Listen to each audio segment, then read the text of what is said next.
But now Hello, we're ready. everyone. Hello. Hi. This is Under Queer Review, where we three queers get together and take a critical lens to the latest and greatest in queer media and decide if it passes the queer review. And today, we are reviewing Heartstopper Season 2. So let's get into it. We're a little late, I would say. I don't know what you mean. The show didn't premiere months ago. July. When did it come out? Mid to end July? Oh, we're really late. It's currently not middle of October, beginning of October. They're I guess. already filming season 3 right now. Are they really? Yeah, they're filming season 3. I didn't even know they got renewed. Oh, they got renewed, Mama. They're filming season 3, and I saw him shirtless on the beach. Oh, which one? Nick. Oh, Nick Nelson. Those huge mommy milkers just Yeah. out there on the beach for everyone to see. He's like 18. Can you rein in your horniness? I didn't say I was attracted to it. I just said But, he had okay, huge but, tits. sorry. That big But mommy milkers. when one uses the phrase big mommy milkers, it implies that there's some kind of attraction. I say that about Lilith, and I wouldn't say I'm attracted to mommy Lilith. Yeah, but that's also a fictitious character. You could be attracted to fictitious people, I think. Yeah. But Yeah. She's an adult. She's very old. Lilith is definitely modeled off of a human, so I feel like that is Also, okay. Kit Connor is 19, not 18. So. Okay, shut the fuck up to you, first of all. Second of all, I don't even know what I was going to say to Matt because Matt derailed me. I think I was going to say, oh, that's what it was. She's not modeled after humans. We're modeled after her, Mama. That's true, because she came first. She is the came egg. First. I'm sure she Lilith did come was first. right. Inarius probably never let her come first. He probably didn't. Let's be real. I never finished the game, so I don't know. Oh my god! Well- when we were, who brought up all the spoilers? Oh, it was you! No, it wasn't me. It wasn't me. John and Trevor said some shit first, and then I piggybacked off of it. Okay, well you're still guilty. All right, let's talk about Heartstopper season 2, shall we? Yeah. So a recap of Heartstopper season 1. We had our two main protagonists, Charlie and Nick. Wait, is recap just a shortened version of the word recapitulate?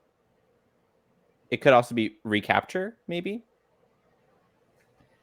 Interesting. Are you high? No, Are you high? I have to stop eating edibles, honestly. We had our two main protagonists, Nick and Charlie. They got together they were together for a while, actually, at the end of season 1. And then basically we enter season 2, and they are very lovey-dovey, very in a teenage romance relationship. We get into some of their hijinks. They go to Paris, and lots of shenanigans happened. I watched this when it came out in August, and I forgot a lot that happened. So I think both me and Pat had to watch a recap of Trixie and Katya going over the season to jog our memories a little bit. Yeah. So going into our normal array of questions that we normally have, what do we think Heartstopper season 2 did well? I mean, it continued the success of the first season, Yeah. in which it showed queer, youthful love stories that were convincing. In most ways, they're convincing. And so, yeah, in that regard, I think it did. And the aesthetic is still good. Like this sort of like warm pastel-y tones, this sort of like inclusion of like graphic novel sort of aesthetic as well. Yeah, I love all the doodles and everything that they will use for like the little text bubbles and all that. And yeah, I think to Pat's point, it really strongly, I think it was a strong season 2. It continued to carry the momentum, which is not all shows are able to do that. So I think that's fantastic that they could.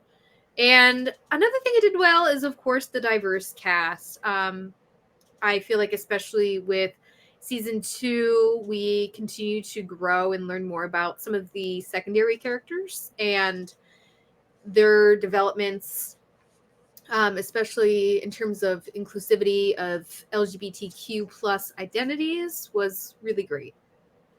Yeah, we got some new ones in this season. We got Isaac, I think, coming into his own, identifying as aromantic and asexual. Yes. So that's really awesome for him.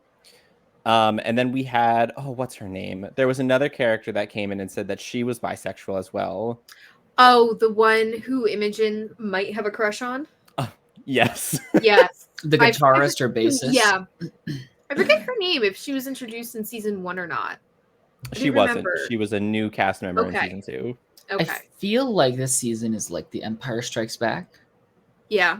Of Star Wars, where it's like a bigger season that's darker than the first. Yeah. Especially when you get to the end of the season, it gets very sort of deep, dark topics. I'm excited for that.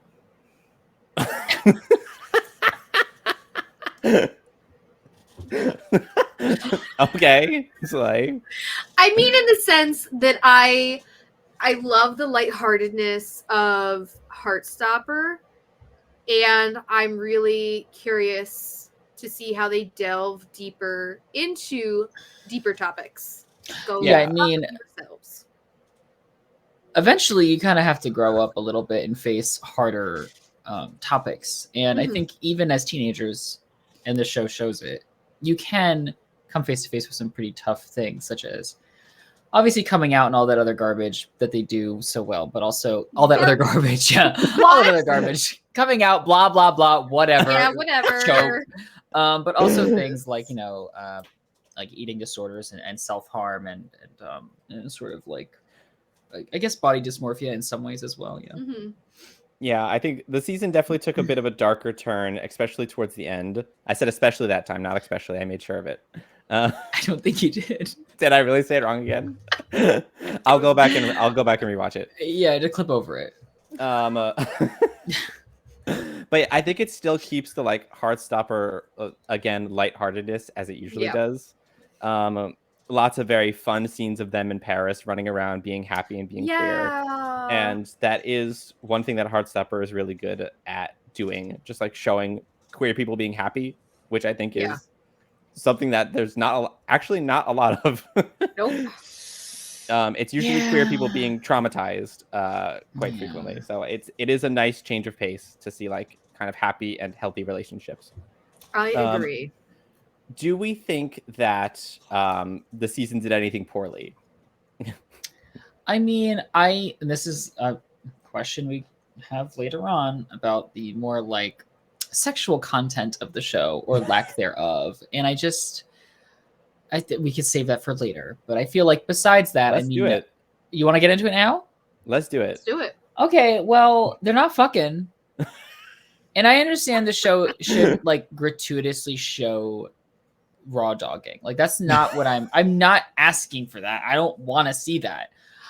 I'm just saying that if there is a space for slow burn, emotional, intimate development where sex is not put on a pedestal or is not sort of commodified so easily as something you could just have whenever you want, then there also should be the space for the exact opposite. Because I know plenty of people in high school who are just running around banging. Wait, so do you or don't you want to see? I don't want to see it. Like I don't need to see it. But the sort of like lack of addressing it is sort of like strange. Well, they did address it in one of the episodes. Well, they addressed how Nick and Charlie are, or mostly, I guess, Nick wasn't comfortable doing more, which was fine. Right. But someone's got to be fucking. You want me to believe that no high schooler is fucking? None? I first of all, I don't think that's the case, but I also don't need to see it. That's right. I don't need to see it, but it needs to, I think the illusion that it's not even happening, like the specter of fucking isn't even present in the room with us. I didn't get that impression. Interesting. Because it just seems so wholesome, which is great. And I love wholesome, but I also like realism. And Nick and Charlie, Nick was like, I don't really want to do more, but like, you're with your new boyfriend alone in a hotel room in a different country and y'all aren't banging? I think that's perfectly reasonable. Which is, it's just shocking. It's just shocking. And you know what? Not everyone is a horn dog like you. Okay, that you don't have to be a horn dog. You don't have to be a horn dog to want to have sex with the person you like. No, but I think it's okay for it to just not be so blatant or to revolve around it. I found it a nice change of pace to have a show that's not just like, and now sex. I would rather not see anything at all or have any implication rather than have cheap sex scenes. Well, yeah, I want it to matter because sex does matter for the most part. I mean, yes, there's meaningless sex as well, but like someone's got to have it. If next season Tao and Elle are just like digging in the dirt, like I don't digging in the dirt. I don't think someone's got to do it. And it won't be Nick and Charlie because of previously described situation they're in, and it won't be a few other characters. If Tara and whatever the other girl's name is, it has to be them. Yeah, it has to be them. I do agree. They're horny. Those two horny. I think they probably fucked already. I would gander to say that they have already, but I think if this show really wants to be a full representation of what it's like to be young and in love, that does include sex for some people. I don't want every character fucking. That's unrealistic. But someone should, because some people do. And if you want to have an accurate representation of sex life or just romantic life in high school, someone's getting pegged. I think it stands in stark contrast to Sex Education, which is why I put it in our notes here. Mm-hmm. The fact that those two shows are kind of parallel in a way that they have positive representation of queerness in it, and at the same time take kind of polar opposite, not stances, but like polar opposite ways of depicting like sexual relationships. Yeah.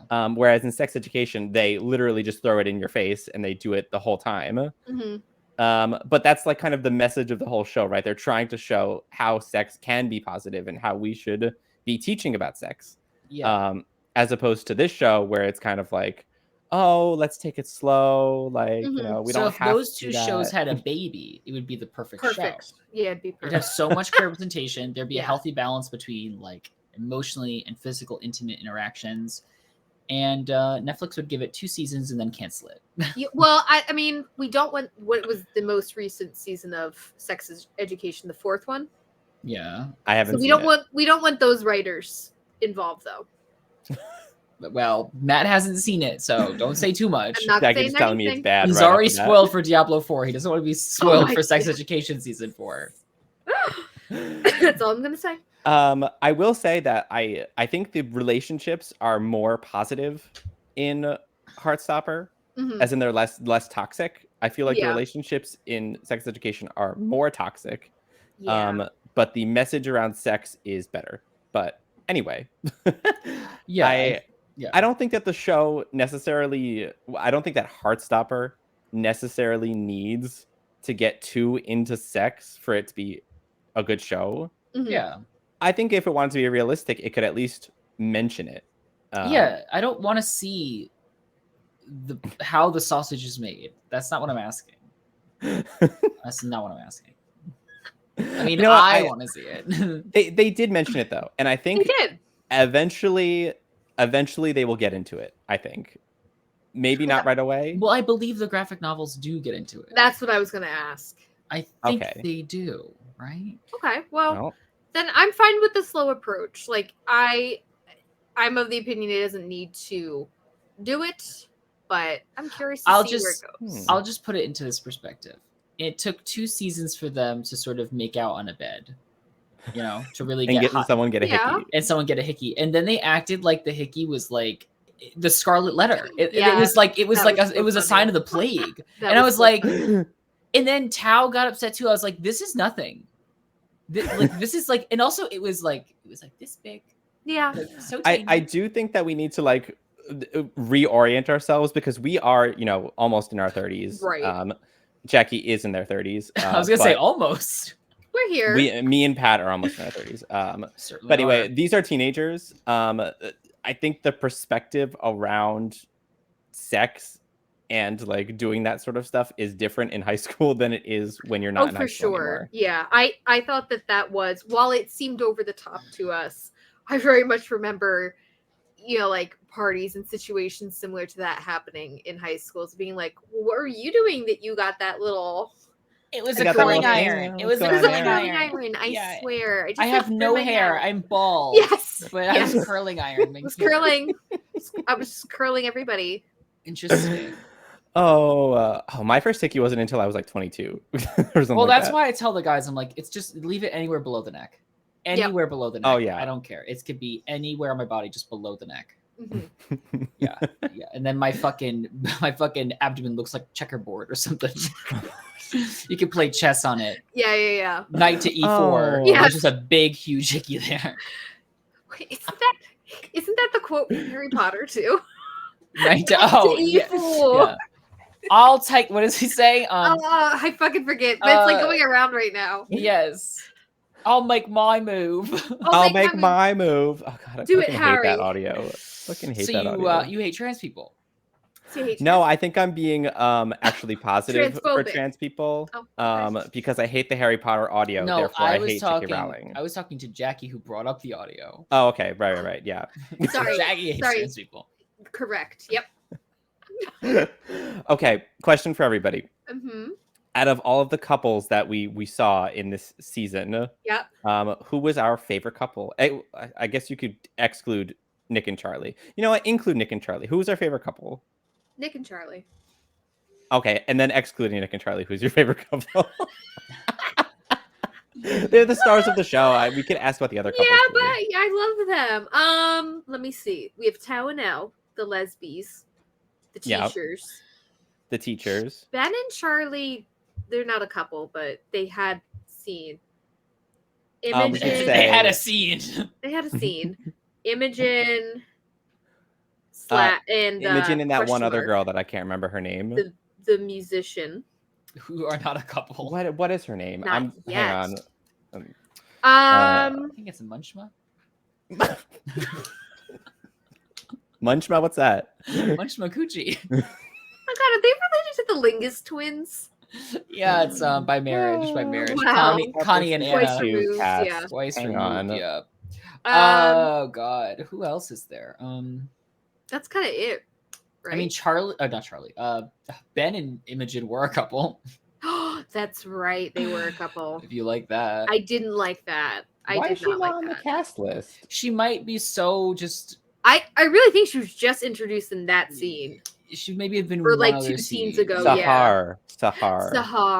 Yeah. Yes. But they're not in a relationship. I'm gonna update that. Imogen and Sahar.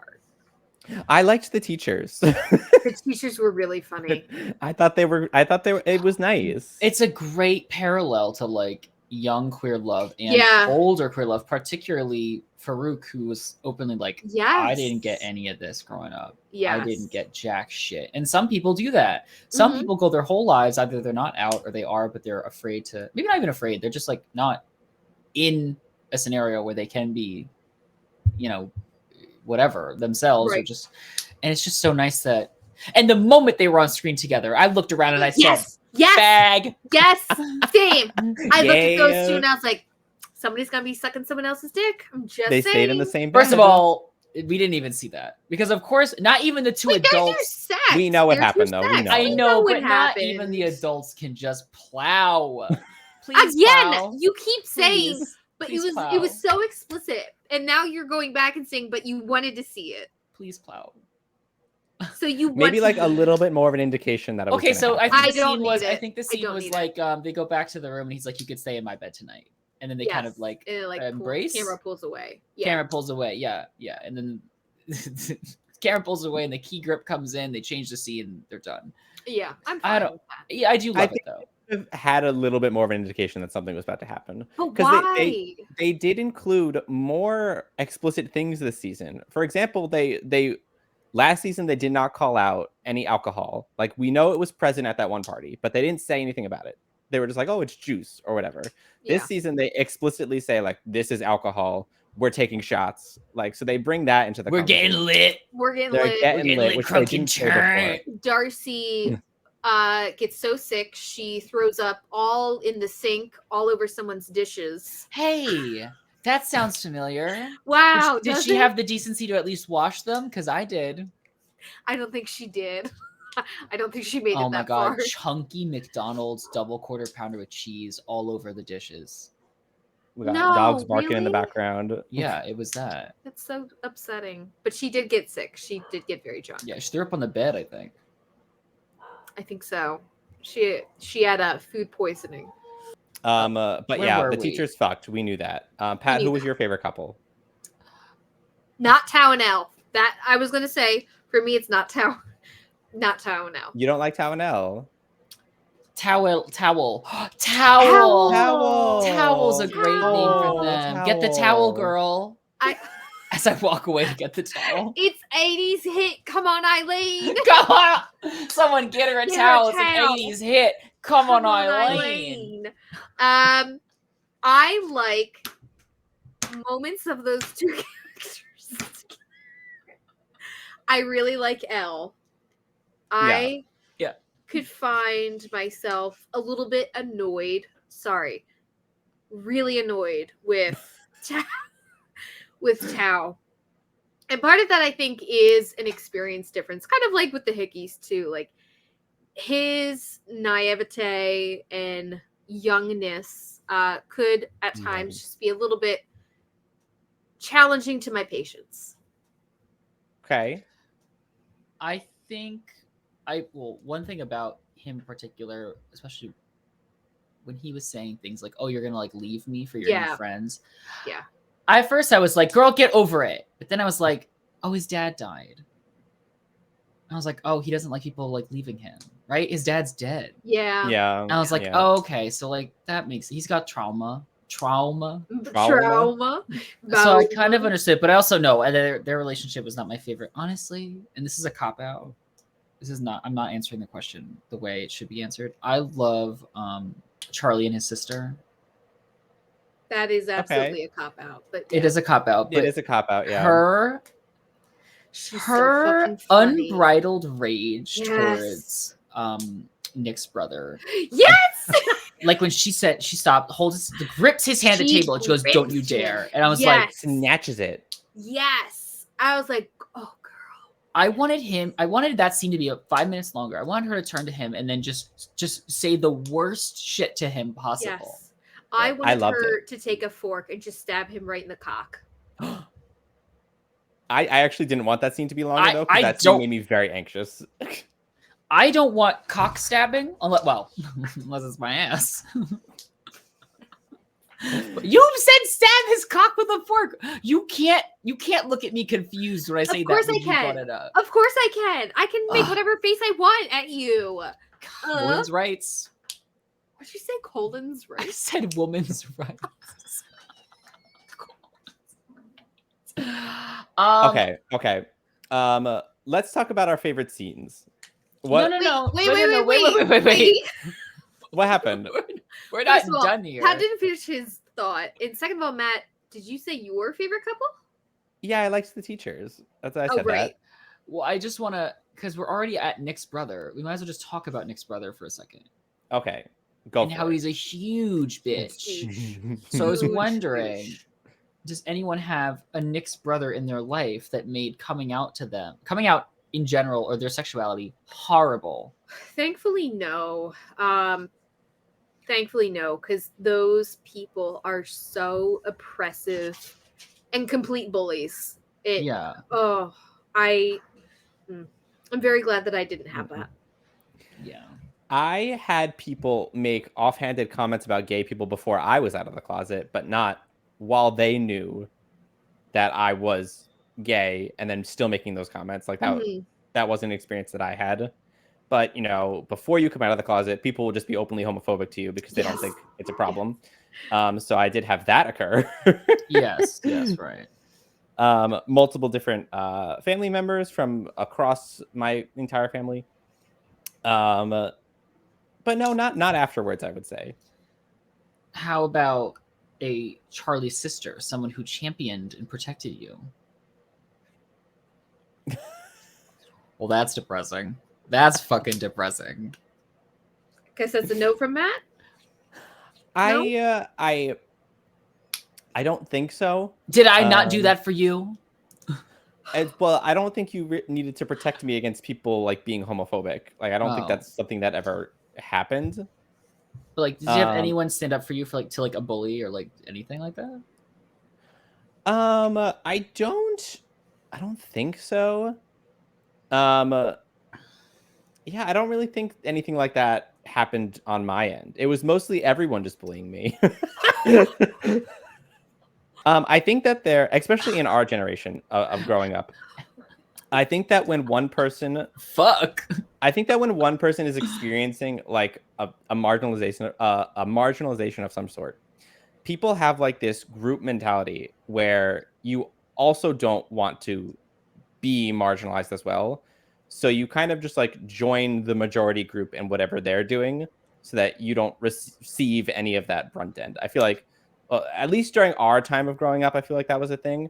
Maybe the younger generation nowadays are more likely to stand up for each other in the face of bullying or anything like that. I sure fucking hope so.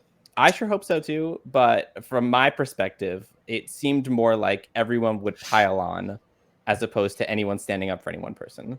Yeah, so I would agree with you, Matt. I feel like people would either take the group mentality or just kind of not at all get involved with. I don't know. I don't think I had, when I was younger than like the show depiction, I don't think I had anyone who was like a champion to stand up for me in bullying. I was bullied a lot in school. So I think, I'm trying to think like when I was older too, like I remember having, you know what, there were a couple adults, probably more on the level of the art teacher that I had in my life versus a sister, like the sister of the show. But I would say that I did have a lot of friends who intentionally or not like champion safe spaces and openness, you know, later in life and everything. So that was really great. What about you, Pat? I've said it before and I've said it again. I will say it again. I've said it before and I'll say it again. Family members had made it horrible to come out. Particularly my dad's side of the family, particularly my father. Terrible. Probably indirectly. He didn't mean to, but he did. He said what he said. He meant what he meant. But my sibling was nice. Like, very much like Charlie's sibling. Oh, that's really positive. It's a very similar experience in that, but you know, and they were goth a little bit for a while. So nice. It's giving. It's giving. What is her actual name? Season.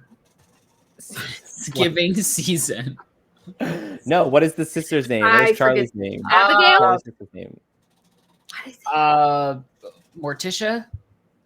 Here we go. I'm looking up the Heartstopper. We're doing it. Why don't we know anything about the show we watched? I don't know. Was it so hard? Do we all just have? Well, it's your here. That's why. I feel like we all just have short-term memory loss because This was only a couple of months ago. Tori. This was only a couple months ago that we saw this, and we can't remember shit. Okay. Okay. Great. Can we talk about our favorite scenes now? Yeah. Okay. What were our favorite scenes? I mean, Charlie and Nick's final scene together when they're going over Charlie's like very treacherous. Well, they already talked about the eating disorder previously, but they bring it up, and then it's the self-harm, and then it's the cliffhanger ending. I mean, I cried. It's great. I didn't cry. I did. I have no soul, so that makes sense. But I think that obviously is one of the better. The final. Do you not remember the scene, Jackie? It's like the pivotal moment of the scene of the season. Jackie didn't watch the show. Wait, remember when Pat thought I was just watching season 2 without having watched? Yeah, I didn't because I didn't know. Fuck. So that, and then the song that's playing is the actor Tao has like a duo with his real life sister, and that's the song they perform. It's a very good song. I don't remember the ending. Okay, well I just told you what it was. What? I was okay. So Nick and Charlie are at Charlie's place, or they're at one of their places, and then they leave prom, right? Yeah, well, they go find what's her name. After they find Darcy. And then he's like, I want to know about, the dark stuff in your life. And Charlie's like, well, here's my list. And then Nick's like, well, I just want you to know that I care for you deeply. And then I think Nick says he loves him, but Charlie doesn't say it back. And then he thinks about texting him, or he texts, like, what was He doesn't actually say it. No, Nick does not say. He stops himself short. He says like I love, and then trails off. And then of course the parents come home. Every time something's about to happen in this show, someone walks in, the parents, the friends, the dog's barking. It's so edging. This show is just edging the viewers constantly. And then we are left on the cliffhanger where Charlie is about to text Nick, I love you. And we don't know if it happens. I hope it doesn't. Jackie, how do you not remember the scene? Girl, I'm not surprised. I barely remember anything. What's your name? Who are you? I hope he doesn't text him that. Why? Do you want to see season 3 build upon it further before it says? Well, I think it's going to be... Okay, well, first of all, like, first loves and all that stuff, it's very easy to get swept up in everything. You don't really know what love is, I suppose. But also, it's just a heavy thing to tell someone that. It should be. Yes. And if they're going to treat sex with such deference, they should treat this with equally as much deference. And I just think... Because I don't want the very stereotypical, he texts him, and then Nick doesn't say it back. And then it's like a whole season of will they, won't they actually say it. I really and then it's not. The season 3 finale. You mean what they did this season already with Tara and Darcy? And then season 3 finale, it's like, Nick's like, well, I guess I love you. And Charlie's like, thanks. And then it ends, and they still haven't fucked. Yeah, fair. Okay. Fair. I don't want them to rehash the I love you, say it back thing. They did that with Tara and Darcy. Yeah. First of all, don't text. The first time you tell someone you love them, don't text them. Just tell it to their face. And if they're going to do it, Charlie should say it, and then Nick should say it right back. And then it should be over. That's it. It should be the little smooch action, because they're not going further. They're not going further. They're going to make out for about 2 seconds. He's dying on this hill. This is where he's planted his flag. And then the dog walks in, and he's like, well, I can't fuck you now. My dog's here. Peanut butter. That's Mr. Peanut Butter. He can't watch. Oh, I thought you meant... No! No! Ew! Ew! Ew! For those who are not watching, Pat just like almost hunched over onto the floor. You said dog and peanut butter and sex. I didn't know where this was going. I was gonna say 2 of those things go together perfectly all the time. Dogs and peanut butter. Peanut butter and sex. Okay, anyway, I'm reining it in for a second. Matt, what's your favorite scene? I'm reining us in. I really liked that scene as well. That's probably my favorite, the end scene. And I think what gets me more about that scene is less about like the whole I love you or whatever, and they trail off at the end. That the part that gets me is Charlie, who, from what we've seen so far of him in the show, has been relatively okay. Like he comes across as like really anxious and like kind of self-conscious about himself, but he doesn't come off so far of what we've seen of him as like a mentally ill, at least I would say, person. But then of course that's kind of a shroud. And it's a facade that he's putting on in front of Nick, because he obviously wants everything to be perfect for Nick. As opposed to revealing what's behind the curtain, and you kind of peel that back and you see that Charlie does have a lot of these mental issues. And we touch on, potential eating disorder. We touch on self-harm in that final scene where Charlie mentions that he used to cut himself. And it's just like, I don't know. I feel like it hit me so hard because I was like, this whole time Charlie was just trying to make this situation as perfect as possible. And then you realize that, it's not, and he has to address it. And I felt it so hard. It like hit me really hard. It's a really beautiful moment. Yeah. That you don't remember. Really pretty. Where are we? After you said I remembered. I agree. I think it's a really beautiful moment for Charlie. And you know what I have to say too about this? It's actually pretty it's easy to make me well up, I would say, when it comes to watching media. It's difficult to make the tears fall off of my face, and I think it actually did with that final scene. There's always one scene that will always make me cry every single time I watch it. And it's that Uncle Iroh scene from Avatar: The Last Airbender when they're in Ba Sing Se and he is crying over his Tales dead of Ba child. Sing Se. Yep. That always makes me cry. That makes me cry every single time. I don't know why. Every single time. I don't think a piece of media has ever made me cry. Soulless. Absolutely. I'll tell you soulless. the one that got me really close, though. Mm-hmm. Did you ever see Click with Adam Sandler? Yes. Do you know what scene I'm going to refer to?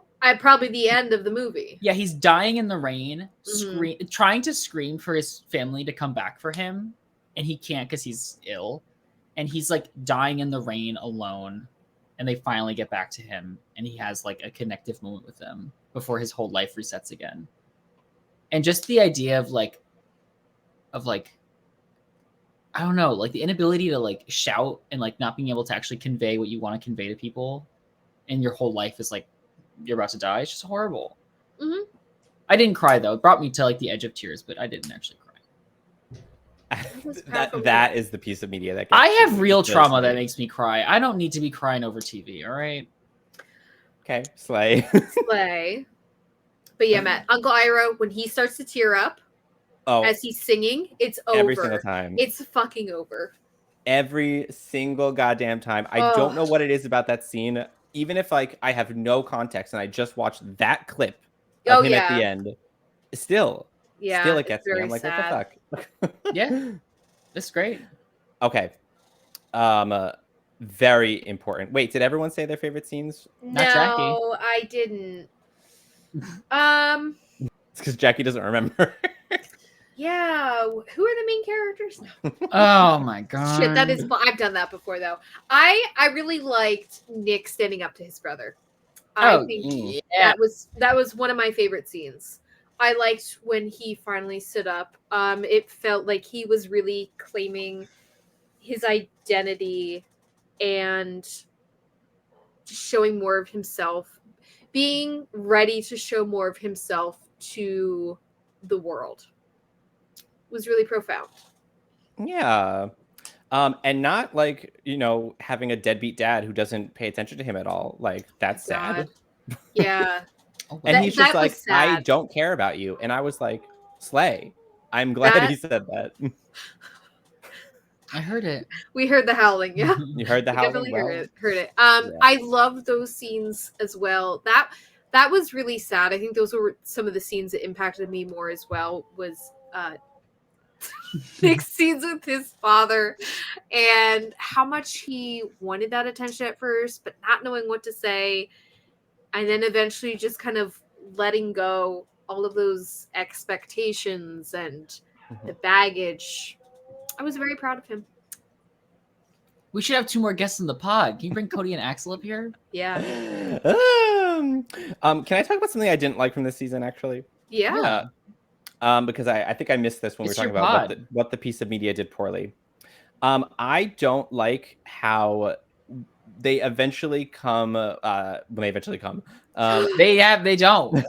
No one does. The Tara and Darcy storyline, where the whole season is basically the back and forth. I love you. I don't like. Do I love you or not? That whole thing. Yeah. I don't like how it didn't climax at this point. No one did. The climax was when Darcy was really drunk, and that's when she finally says, "I love you." I didn't like that. You know what? I didn't like that either. Okay, well, why don't you like that?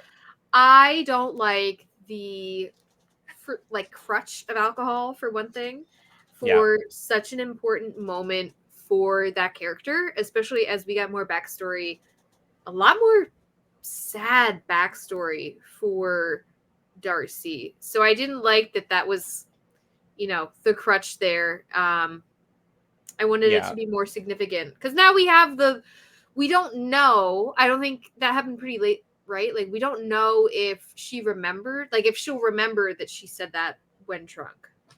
I think they do have another scene after that where they kind of reiterate it. Yeah, I think so. But I agree. I didn't like the pretense of alcohol being the trigger that sent that final "I love you" through.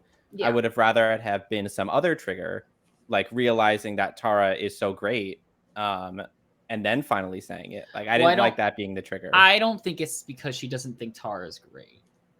No, that's not what I meant. I mean, I wish it would be something like, oh, I realize that Tara is here for me and she'll always will be. And then, the reason she doesn't say it is the pretense of her mother. Like they explain that eventually. Yeah.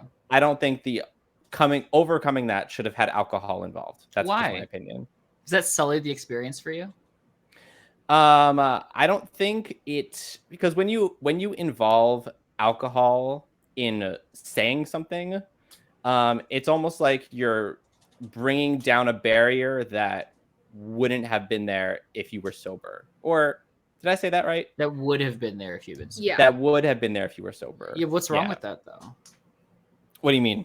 What's wrong with having alcohol or a drug help you enter a mental state where you are comfortable saying the things that you do feel you just can't say initially sober? Why is that wrong? I think for me, it's because I want people to be in the correct state of mind or in the state of mind that they would always be in order to consciously say that, as opposed to being in an altered state of mind where, yeah, maybe they did actually mean that, or maybe they didn't. Alcohol doesn't always have to be, what you're truly feeling. It could just be something else entirely. You're in an altered state of mind. So for me, I think that the non-altered state of mind of being sober would have been the proper outlet for that. Interesting. It's very interesting. Give us your take. I just don't. I mean, my take is that I just don't think that it matters. Because so you feel. Yeah, I mean, either way, like it doesn't.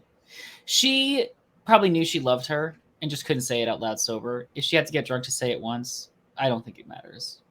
I think it can be. It doesn't. Yeah, it doesn't have to be genuine. If she could be lying, she could not be. She could not feel it, or the opposite could be true. It could be 100% genuine, and that's just how she feels. But she just needed to be in a state where she was allowing herself to be more vulnerable with that emotion, because obviously she's extremely guarded from the fact that her mom, who's supposed to give her unconditional love, gives her nothing.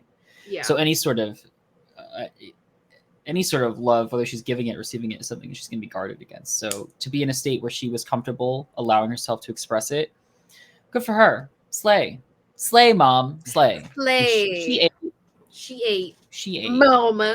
Mama. She ate. So I don't mind. But then again, I'm a big proponent of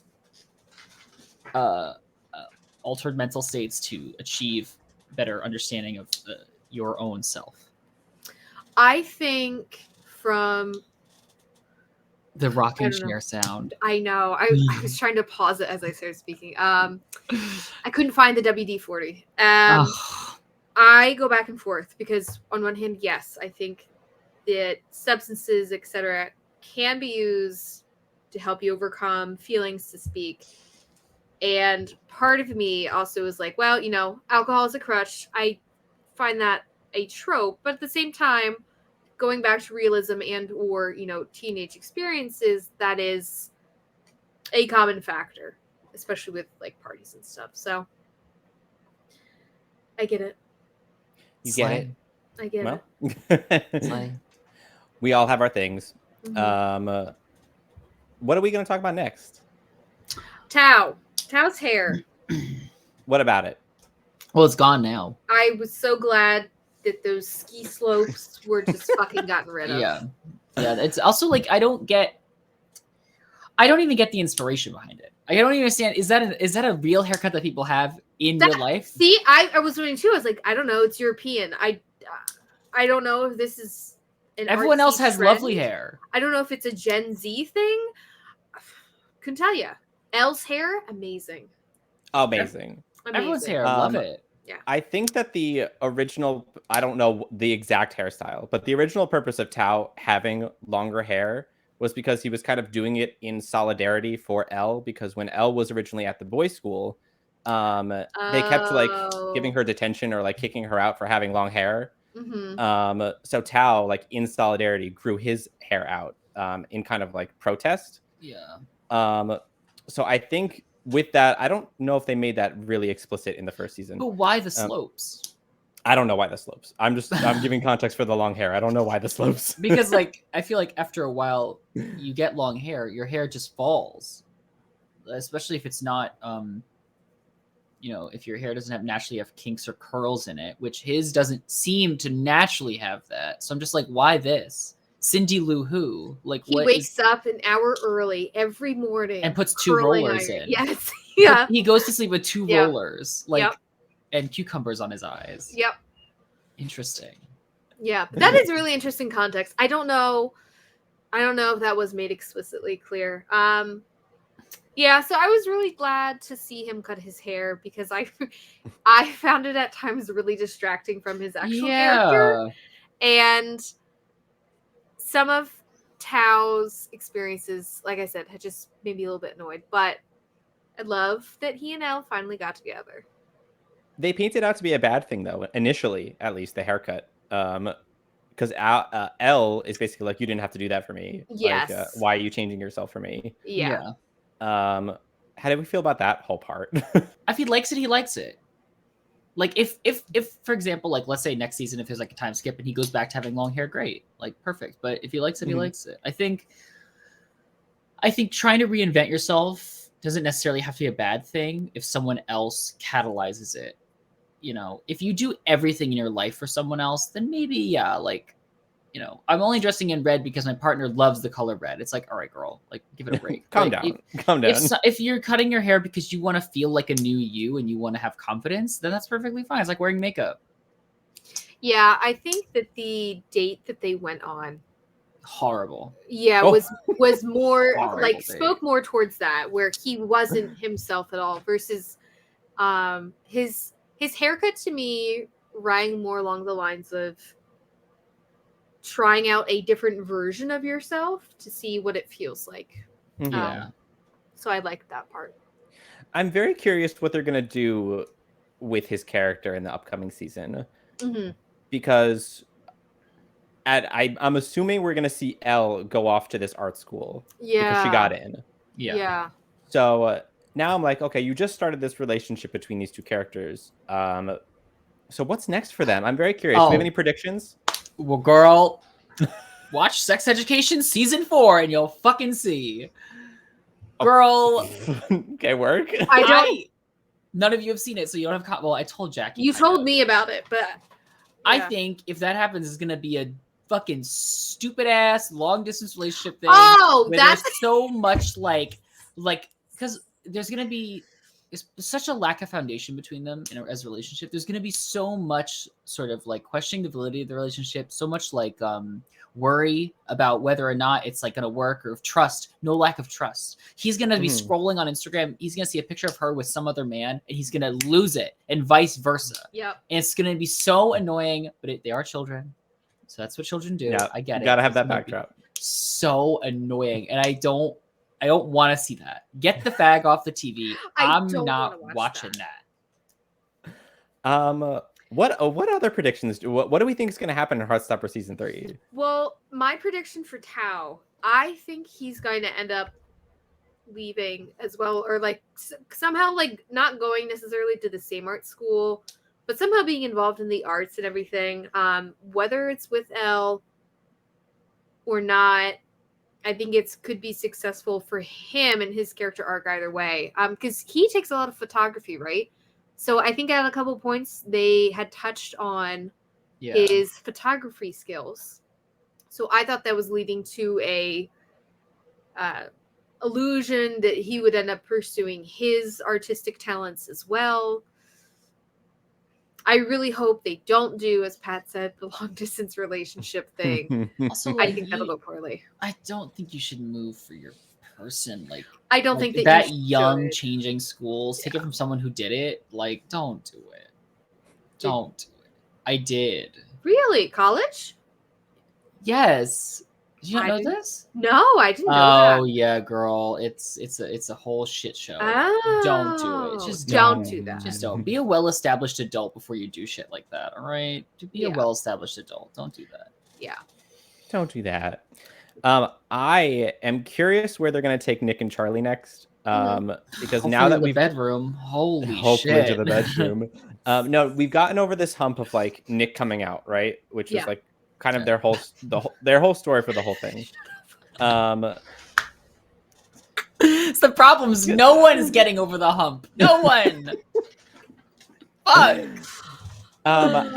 I really am curious where they're going to go next. I think they're going to probably dive more into Charlie's issues that he has. Hope so. Yeah, I really hope they do. Because now it feels like Nick is going to end up being the more grounded one in the relationship and trying to help Charlie through some of his stuff, which Charlie kind of acted as that for this season for Nick. Mm-hmm. Yeah. It'll probably be the other way around for the upcoming season. I'm curious where they'll take it. If it'll get darker, if it'll get better, who knows? I'm not sure.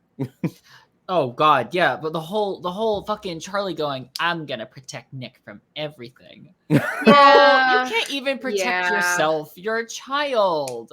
Yeah. Girl, like, stop. I think I understand where he's coming from, though. Well, of course. He doesn't want him being bullied like he was. He even said with his eating disorder thing, he's like, it's about control. It's about like me controlling what goes in my body when, so I can have some semblance of control of my life that is otherwise uncontrollable. So I get it. And they're children. I get it. It's just the statement. I was like, did you not hear yourself say that and go, oh my God, I'm insane?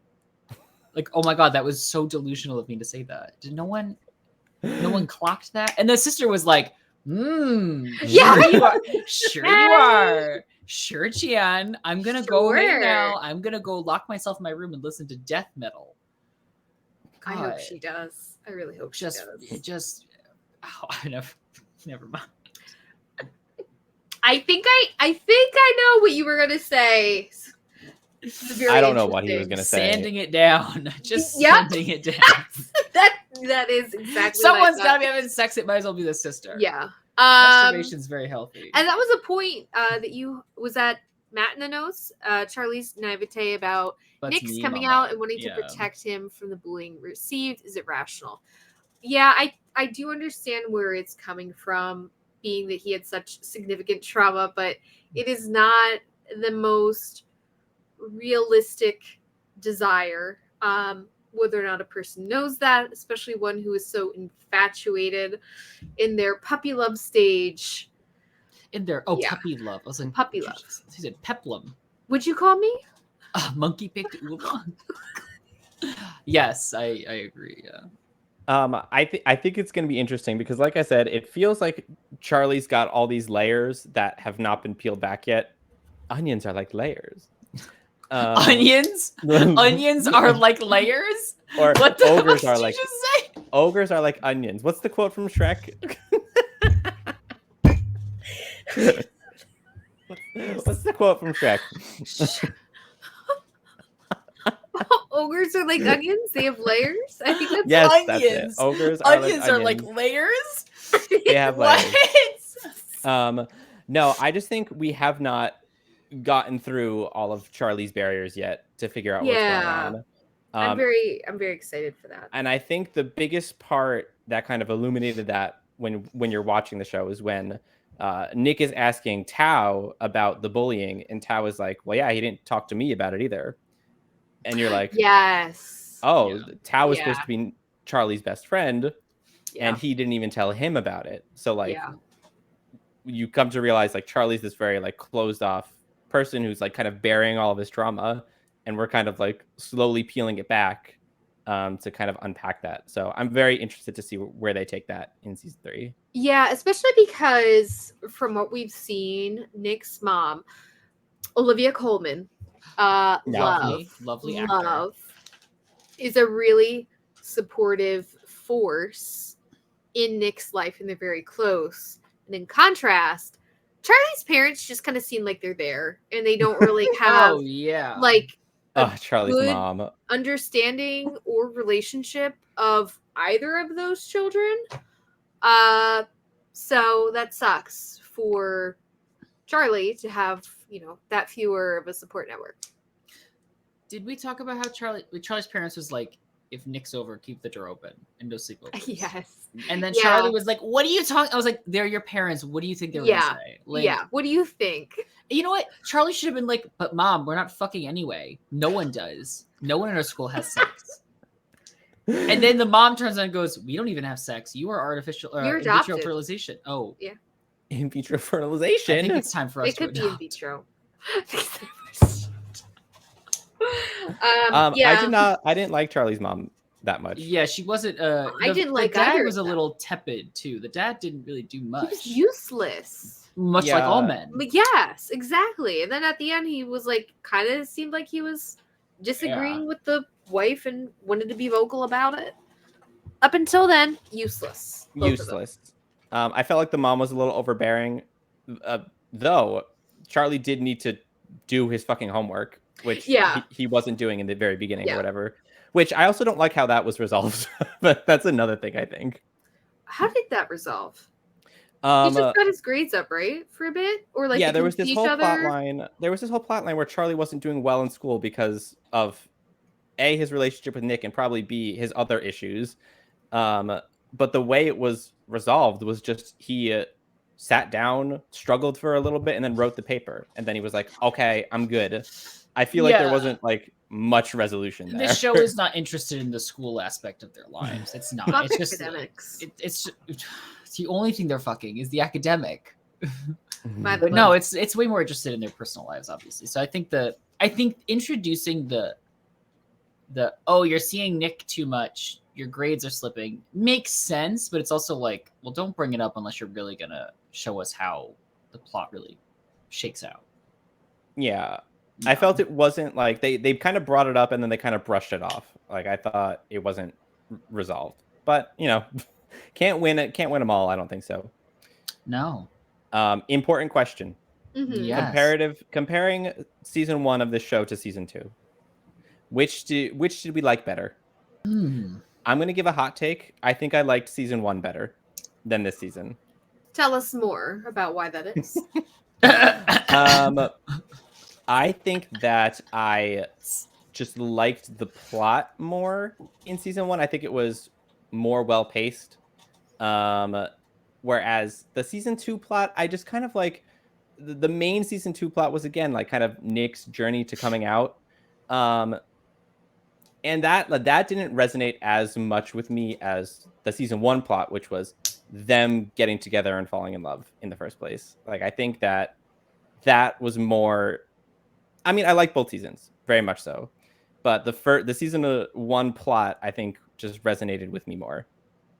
I think it's hard to compete against a show that does the will they, won't they, we know they will, but when plot well. So I would agree that in many ways season 1's plot hooked me more and was more engaging.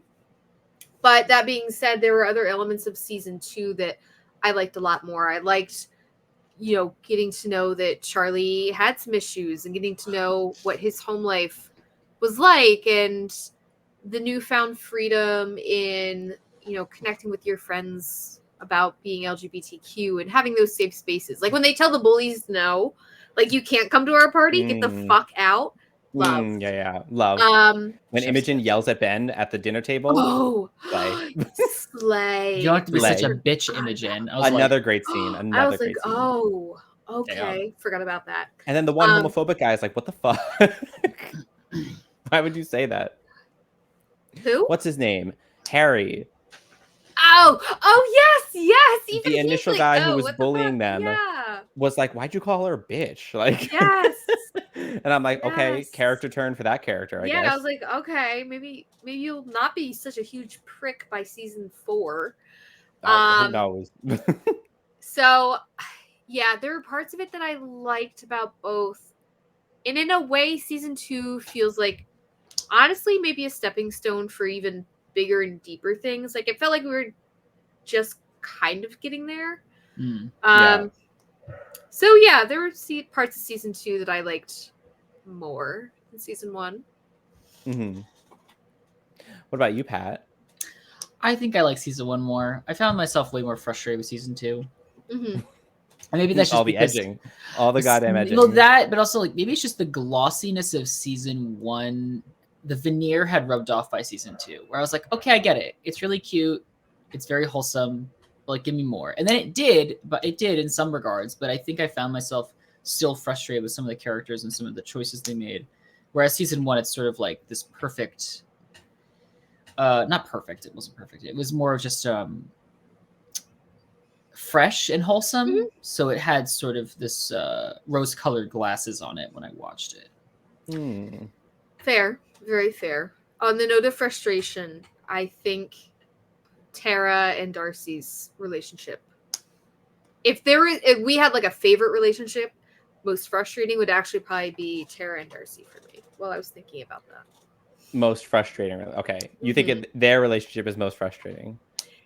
Yeah. Whereas like, Tao kind of annoyed me. I didn't like the pacing as much with end writing of Tara and Darcy's relationship moments. A lot of what they were going through mattered and was very significant, but I didn't quite feel like it resonated with me. Okay. You didn't like the, why didn't you tell me you love me back storyline that they had? No. I didn't feel like it was handled the best or given the same attention and polish as, say, Nick and Charlie's. And part of that's understandable because Nick and Charlie are protagonists, but like Tao and Elle's relationship had this cute aspect and just like a little something else that Tara and Darcy's didn't for me. Mm-hmm. Yeah, I guess it's the Tara and Darcy they were pre-existing, right? They started dating before even season condition. 1. Yeah, pre-existing conditions. Yeah. No, they had started dating even before season 1, so you don't kind of get like the build-up and the tension and the context behind their chemistry. You kind of already just like start and they're already dating. They already have that context. So I think that when you're watching Nick and Charlie get together, and then you're watching Tao and Elle get together, and you're kind of seeing how those how their feelings for them form, I think it does create like more of a bond with those characters. Yeah. As you like watching their journey. Yeah. As opposed to Sarah and Darcy. Yeah. Yeah. And when Darcy runs away, I don't think there's any real consequence for her running away, right?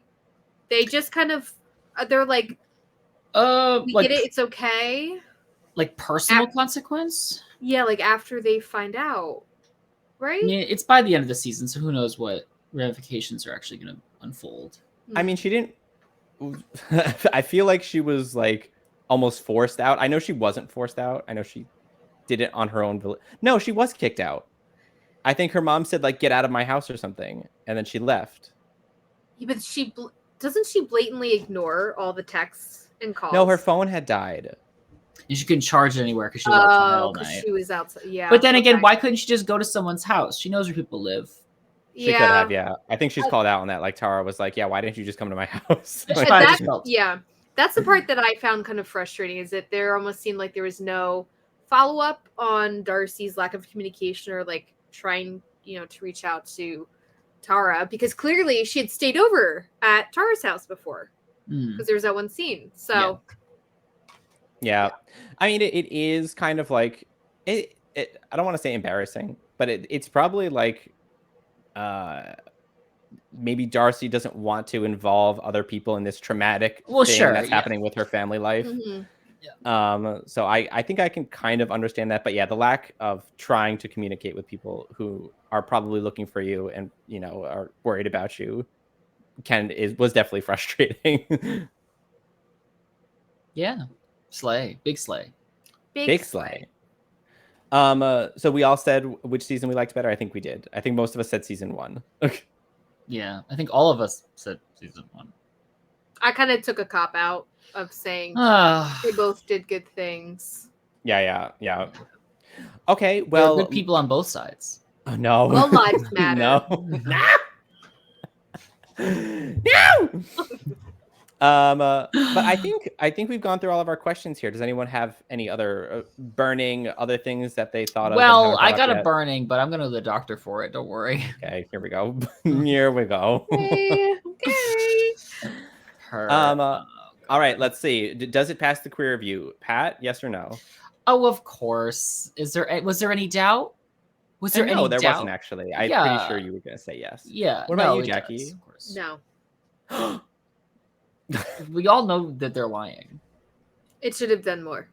I was waiting for them to follow up and be like, no, of course, yes. But then they didn't. So now I'm like, all lives matter. Jesus Christ. And some matter more than others. Yeah. No, of course. It passes 100% flying colors. Great. And I say yes as well. So 100%, 3 out of 3, or 99.999%. Why? It's 100. It's just 100. No, he doesn't want to do it because that would lie to the data. He'd be lying. No, I'm not lying. Did you know that 0.9 repeating is just equal to 1? That one's fun. Yes. Oh my god. God, I hate math. All right. Thank you everybody for watching this episode of Under Queer Review. Jackie, actually, you introed us in, so why don't you intro us out or outro us out? Hello. Outro us in. Hello. Intro us out. Let's see. Let's plug all the things. Thank you so much for joining us for our review of Heartstopper Season 2. You can catch us on Twitch at Pride Empire, where we stream a variety of content. It's been a minute since we have been streaming, but stay tuned to our social media for more updates about when we'll be resuming our... I don't even know what the last thing we were playing was. Diablo 4. We were playing Diablo 4. Yep. We're going to continue that. Lilith's Big mommy milkers. Yep.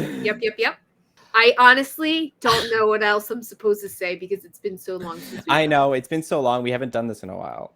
We do have another podcast that me and Pat host called What Do the Gays Think? Yeah. We also haven't recorded that one in a while, but we will definitely be getting back to that. I don't know which one's going to air first, this one or the return to What Do the Gays Think?